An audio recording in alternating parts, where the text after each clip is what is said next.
እንኳን አደረሰን እንኳን አደረሰን ዶሮ የበላችሁ የኔን ዶሮ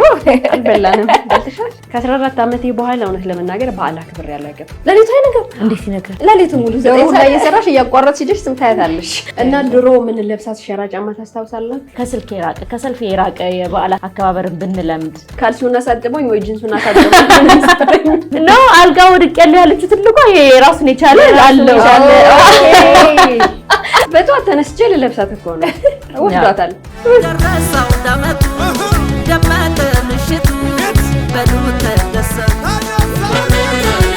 ጋድ ምንድነው ለምትሉት ሐሳቦች ይፋ የሚወጡበት በየቤቱ በየሰፈሩ በየመንደሩ ያሉ ነገሮች በሙሉ እያወጣን ወደ ልጅነታችን ተመልሰን ቢስተካከል ቢታረም ብለን ካነበብናቸው ልጅነታችን እንዴት ነበር እንቀኛለን ይህ የጋድ ፖድካስታችን ዛሬ ጀምሯል ጫማ ከቤት አድርጌ ወጥቼ አጥር ስር ደብቃለሁ አሁን በምርጫ የምታከብሪው በዓል እኮ አይደለም በዓሉ የሰላም የጤና የፍቅር የመተሳሰብ የአንድነት ካደረገ ኗሪ